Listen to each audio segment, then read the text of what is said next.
She said, "Do not wait up, babe. I am with my sister tonight while I was having dinner with her sister." My girlfriend Claire texted me tonight saying she was staying at her sister's place because a photography project ran late. The problem is that when she sent that text, I was sitting across from her sister at dinner. I am Alex, 31, architect in Portland.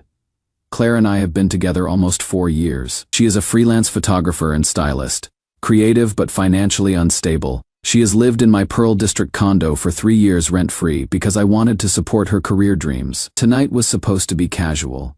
My best friend Mason, Claire's sister Tess, and I grabbed dinner at an Italian place downtown. Tess works in marketing, super logical and grounded. We were 40 minutes into dinner when my phone buzzed with Claire's text. "Hey babe, project ran late. I am staying at Tess's tonight. Don't wait up. Love you." I looked up at Tess, who was mid-sentence about some marketing campaign.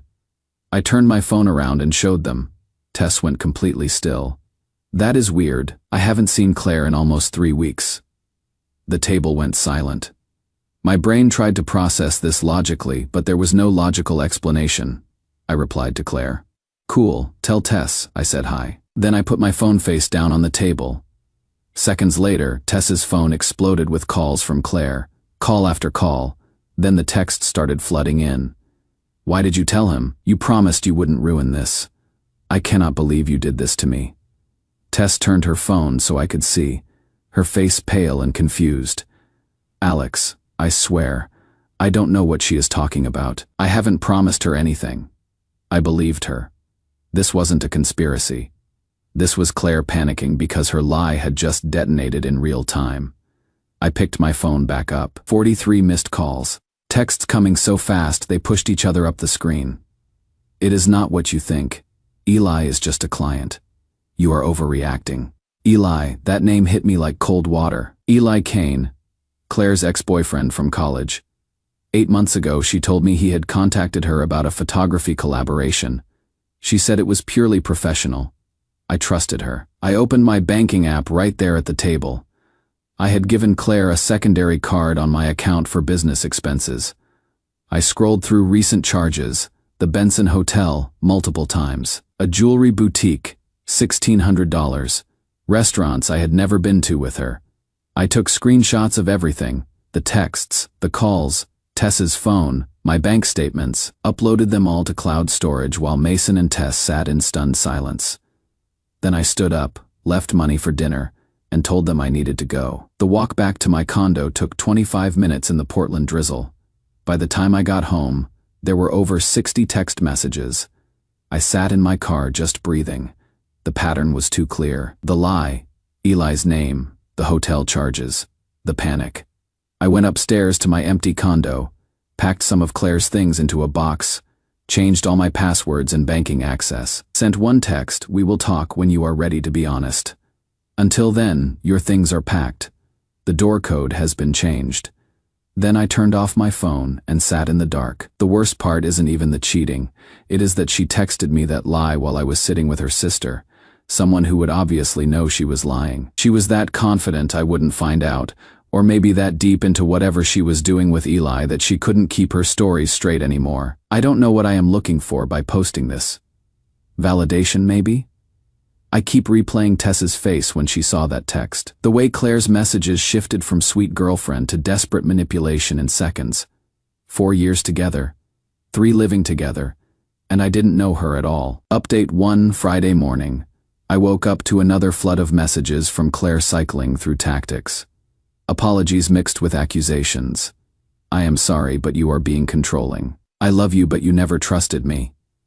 I didn't respond. Spent Friday at work barely functioning, trying to focus on deadlines. Mason texted to check in. Tess sent a long apology saying their parents were furious with Claire. Apparently Claire had called their mom crying about how I had thrown her out without warning, conveniently leaving out the lying part. I got home around 6 and found Claire sitting on my couch. She would somehow gotten past building security by claiming an emergency. She looked awful, makeup smeared, same clothes from 2 days ago. "We need to talk," she said. I stayed by the door. "You broke into my apartment. It is my home too, Alex. You cannot just kick me out." I kept my voice steady. "You stay here. My name is on the lease. the mortgage, every utility bill. You are a guest. That invitation expired. She started crying, the loud, dramatic kind. When she realized I wasn't moving, she switched tactics. Eli is a business investor. The meeting ran late, and I didn't want you to get jealous, so I simplified and said I was at Tess's. That is all it was. Which studio did you shoot at? Who ran the session? Receipt. I paid cash for a multi-hour studio rental. Try again. Before she could answer, her phone rang on the couch. We both looked at the screen. Caller ID, Eli, studio project. Claire lunged for it, but I was closer. I picked it up and pressed speaker before she could stop me. Eli's voice came through casual and relaxed. Hey beautiful, still playing house with the boyfriend? Or should I book us the usual room at the Benson tonight?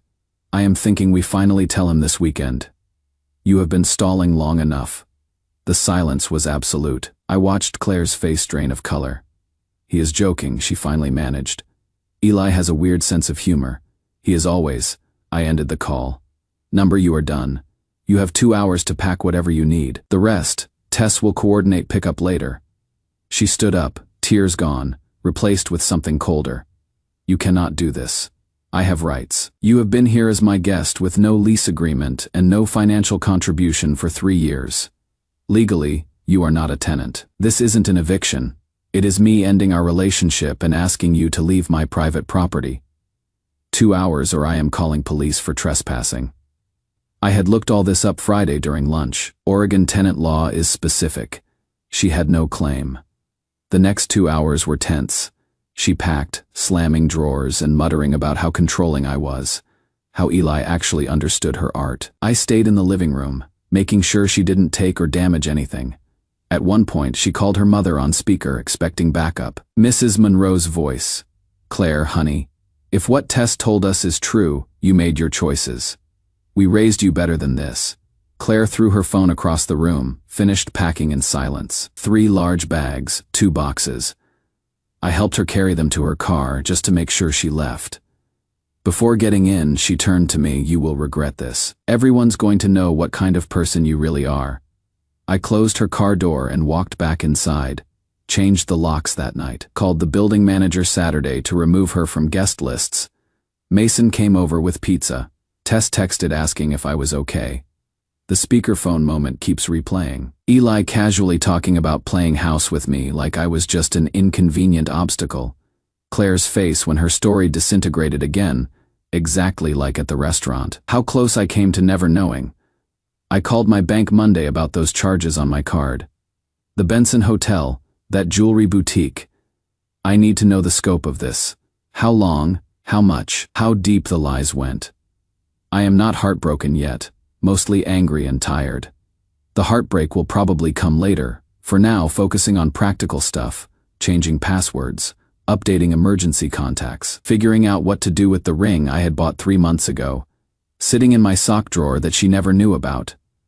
Update 2: last Monday she started posting on social media, Instagram stories, Facebook posts, spinning a narrative that I was a controlling, jealous partner who threw her out without warning. Healing from toxicity. Never let anyone dim your light. Inspirational survivor content with artsy black and white selfies. Mutual friends reached out confused. Some bought her story initially.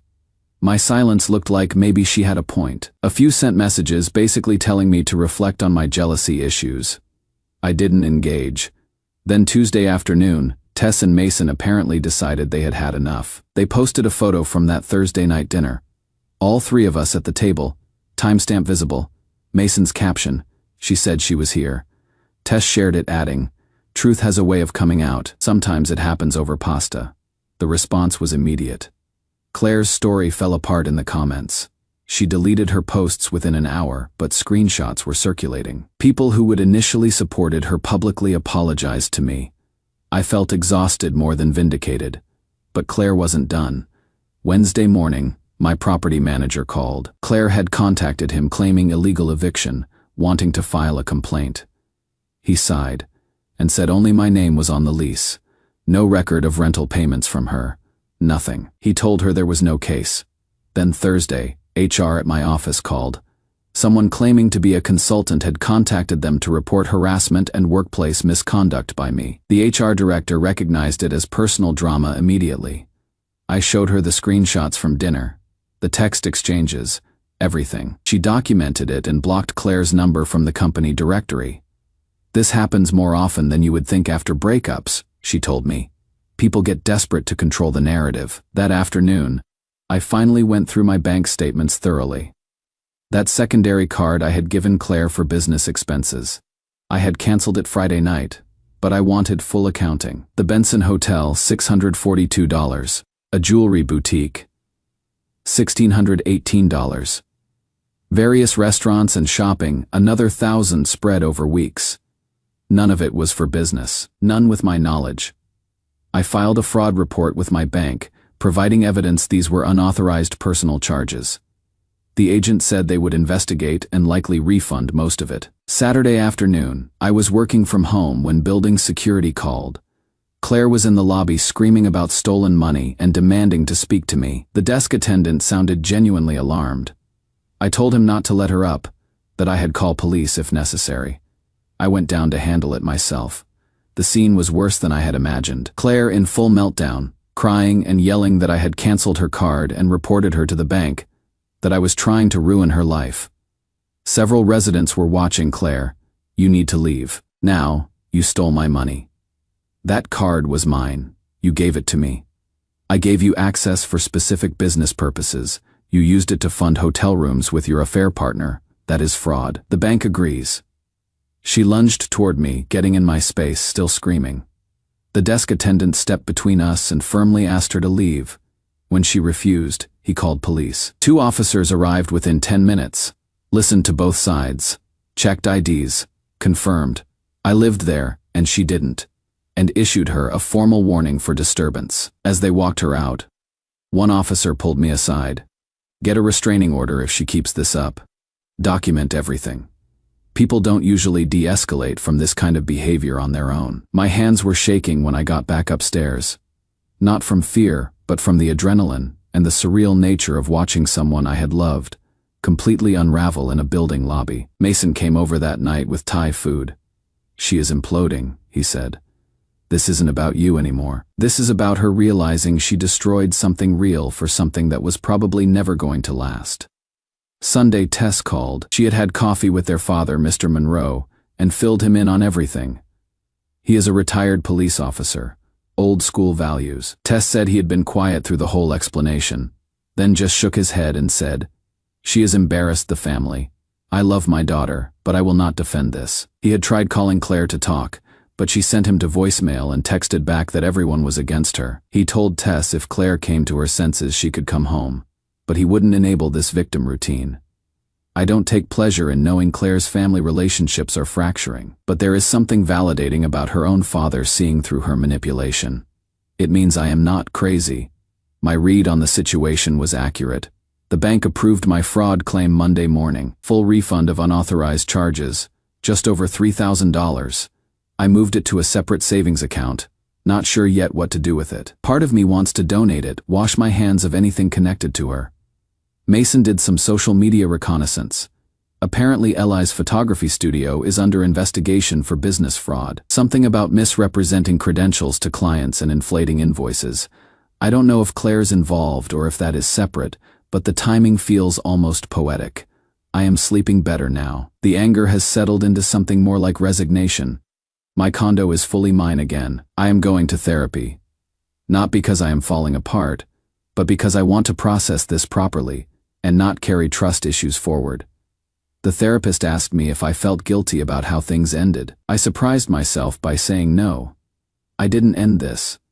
I just refused to participate in a lie once I knew what it was. Some days are harder. I will see a restaurant we used to go to or hear a song that reminds me of her, and there is this pang of loss. Not for who she turned out to be, but for who I thought she was. That version of Claire, the one I fell for, maybe she never really existed. I am not ready to date, but I am okay. I am genuinely okay, and that feels like enough for now. Final update: life had mostly returned to normal. Big project at work, time with Mason and friends, gym regularly, The empty spaces in the condo didn't feel empty anymore, just different. Better. I had started thinking about redecorating, making the place fully mine. Then 3 weeks ago, I got a letter. Actual physical letter from a local attorney on behalf of Claire Monroe, demanding compensation. $5,000 for creative contributions to apartment interior design. $4,000 for emotional labor and relationship support. $3,000 for career sacrifices to support my professional success. I read it 3 times. Then I laughed. Not happy. More like when something is so absurd, you don't know what else to do. She was actually billing me for being in a relationship with her, for decorating, for existing in my space. I scanned the letter and sent it to Tess. Is she serious? Tess called immediately. Alex, I am so sorry. I didn't know she was doing this. This is insane. I told her it was fine, not her fault, but I needed advice.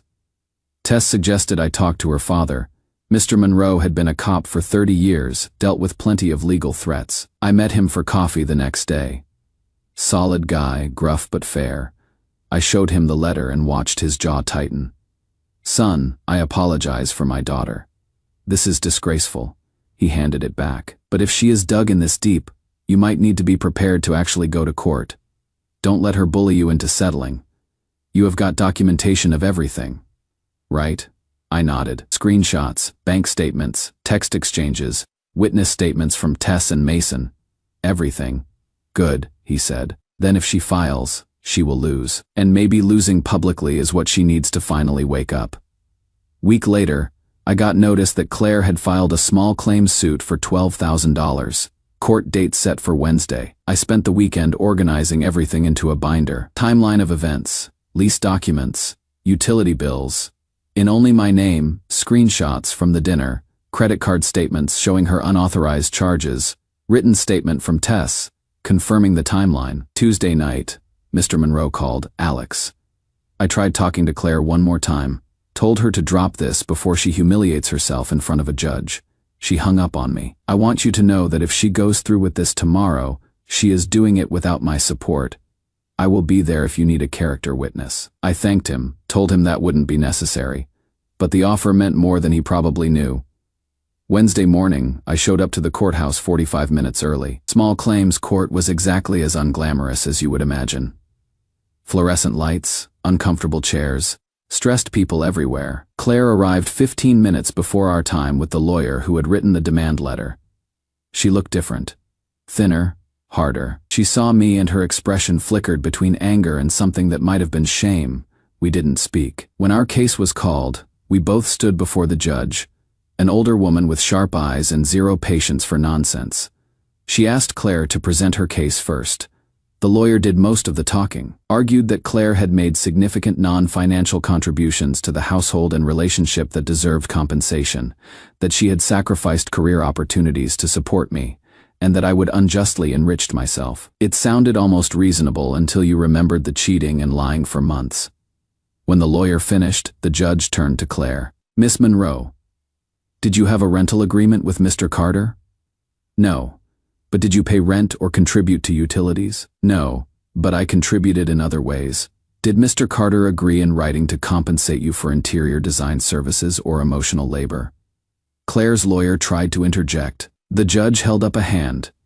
Miss Monroe, I am asking you directly. Did you have any written agreement? No, Your Honor. The judge turned to me. Mr. Carter, your response. I opened my binder, walked her through everything. The lease showing I was sole tenant. Timeline of Claire's lies starting with the dinner text. Screenshots showing her admission about Eli. Bank statements proving she had made unauthorized charges on my credit card. Police report from when she had caused disturbance at my building. Tess's written statement confirming Claire had lied about her whereabouts.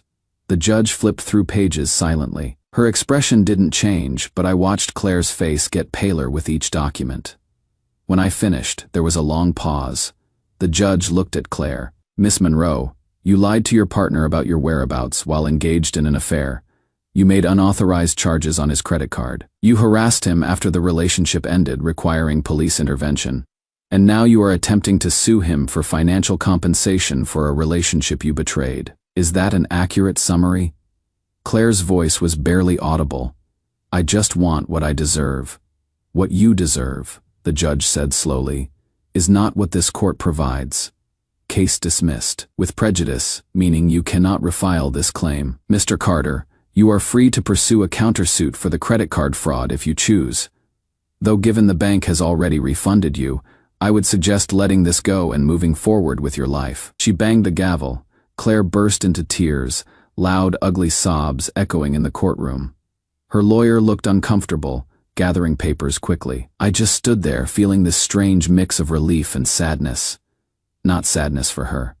Exactly. Sadness that it had come to this. That someone I had loved had devolved into someone trying to shake me down in small claims court. I walked out without looking back. In the hallway, Mr. Monroe was waiting. I hadn't seen him in the courtroom, but apparently he had been there in the back the whole time. That was the right outcome, he said simply. Claire's waiting by the doors. She is upset. I am going to take her home, see if I can talk some sense into her finally, but I wanted to tell you something first. He paused, looking uncomfortable in a way that made him seem older. You were good to my daughter, better than she deserved. It turns out, I am sorry for what she put you through. If you ever need anything, a reference, someone to vouch for your character, you call me. Understand? I shook his hand. Thank you, sir, that means a lot. He nodded and walked toward the exit where Claire was leaning against the wall, looking destroyed. I heard him say, "Come on, Claire, let's go home," in that firm but gentle voice fathers use when their kids have screwed up badly. That night, Mason came by with celebratory pizza. We watched basketball and argued about playoffs. Normal friend stuff. Exactly what I needed. Saturday, I used some of the refunded credit card money to buy my mom a plane ticket to visit her sister in Seattle. She had been wanting to go for months, but money was tight. When I told her why I had extra cash, she was quiet for a long moment, then said, "I am proud of how you handled this. You didn't get mean, you just told the truth." Sunday morning, having coffee on my balcony, I saw a news headline on my phone. Local photography studio under investigation for business fraud. The article mentioned Eli Kane specifically, allegations about misrepresenting credentials to corporate clients and inflating project costs. Some clients were suing. The article didn't mention Claire, but I wondered if she had been involved or if she had just picked another person with questionable ethics. I closed the article, deleted the folder on my computer titled Claire Evidence that I had been maintaining for 2 months, blocked her number, which I should have done weeks ago, unfollowed her on every social media platform. Digital housekeeping. The strangest part is how normal everything feels now. For weeks I was waiting for the other shoe to drop, for Claire to do something else dramatic. But after the judge dismissed her case, it is like whatever energy was driving her just ran out. Tess texted last week saying Claire had moved back with their parents temporarily and was seeing a therapist. I hope that is true. I hope she gets help. Not for me, but for her. For whoever she tries to date next. For her family. I don't hate her. I thought I would, but I don't. I am just done with her. There is a difference. Hate requires ongoing emotional investment. I have got none left to give her. She is just someone I used to know. Someone who taught me that trust is earned and that my instincts are worth listening to.